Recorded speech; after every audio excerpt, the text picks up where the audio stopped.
بسم اللہ الرحمن الرحیم۔ السلام علیکم ناظرین، نیا ٹائم بلیٹن میں خوش آمدید۔ میں ہوں احتشام الرحمان۔ سب سے پہلے بتاتے ہیں آج کی ٹاپ سٹوری۔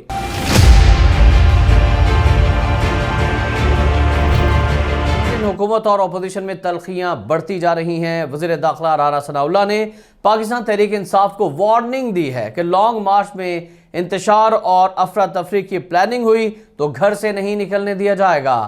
انہوں نے شیخ رشید کو للکارتے ہوئے کہا کہ اگر شیخ رشید نے اپنے بیانات واپس نہ لیے تو پھر ان کے خلاف سخت ایکشن ہوگا۔ دوسری جانب شیخ رشید کی طرف سے بھی سخت رد عمل سامنے آیا ہے۔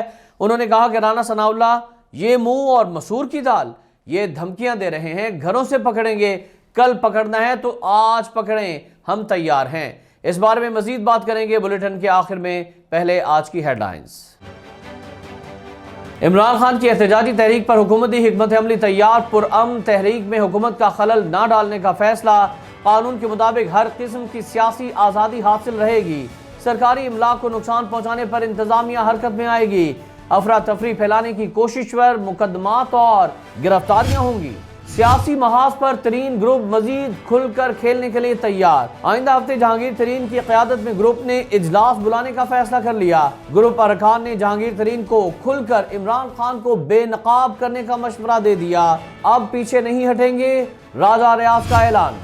صدر مملکت ڈاکٹر عارف علوی نے قومی اسمبلی کا اجلاس 9 مئی کو سپہر 4 بجے طلب کر لیا۔ اجلاس آئین کے آرٹیکل 54(1) کے تحت وزیر اعظم کے مشورے پر طلب کیا گیا ہے۔ پنجاب میں پیپلز پارٹی نے نیا پاور شیئرنگ فارمولا تیار کر لیا۔ پنجاب میں 4 وزارتیں اور چیئرمین سینٹ کا عہدہ لیا جائے گا۔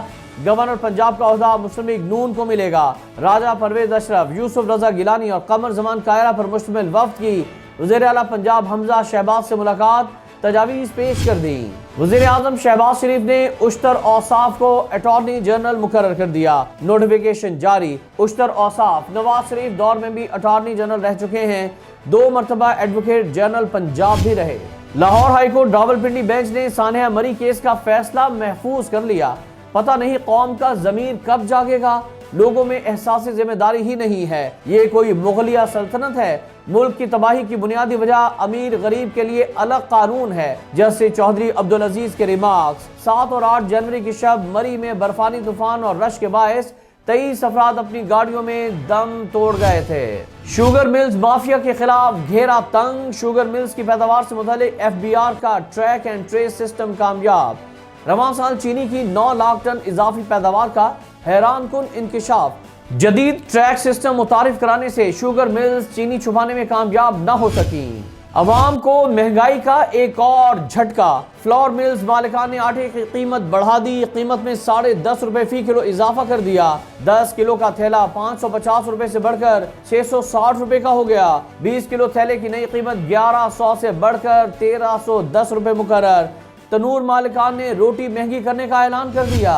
وہاڑی میں ٹبہ سلطان پور میں افسوسناک ٹریفک حادثہ، کوسٹر اور کار میں تصادم، گاڑی میں سوار ایک ہی خاندان کے 6 لوگوں سمیت 8 افراد جاں بحق۔ لودھرا میں خانوال روڈ پر تیز رفتار بس الٹ گئی، حادثے میں 30 مسافر زخمی، خواتین اور بچے بھی شامل۔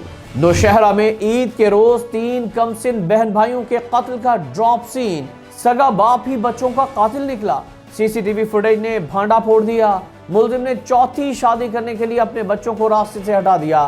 پہلی بیوی کی درخواست پر مقدمہ درج، ملزم کی گرفتاری کے لیے چھاپے۔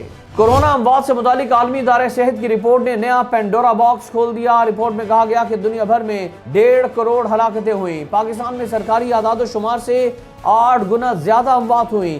سابق معاون خصوصی برائے صحت ڈاکٹر فیصل سلطان نے رپورٹ کو غیر مستند قرار دے دیا۔ کہا ہمارا ریکارڈ درست تھا، البتہ اموات کا ریکارڈ 100% درست ہونا ممکن نہیں۔ روس جنگ نے یوکرینی باشندوں کی زندگی اجیرن بنا دی۔ 3 ماہ کے دوران 58 لاکھ یوکرینی اپنا ملک چھوڑ گئے۔ مالدووا، رومانیہ، ہنگری، سلوواکیہ اور پولینڈ میں پناہ لینے پر مجبور۔ مہاجرین کا دباؤ برطانیہ، جرمنی، آسٹریا اور چیک ریپبلک پر بھی آ گیا۔ محکمہ موسمیات نے آئندہ ہفتے ملک بھر میں شدید گرمی کی پیشگوئی کر دی۔ کراچی اور بلوچستان میں ہیٹ ویو کی وارننگ جاری۔ بالائی پنجاب، KP، اسلام آباد اور شمالی علاقہ جات میں درجہ حرارت بڑھنے کا امکان۔ شدید گرمی اور خشک موسم کے باعث فصلوں اور باغات کو پانی کی کمی کا خطرہ۔ امریکی کرنسی نے پاکستانی روپے کو پھر پچھاڑ دیا۔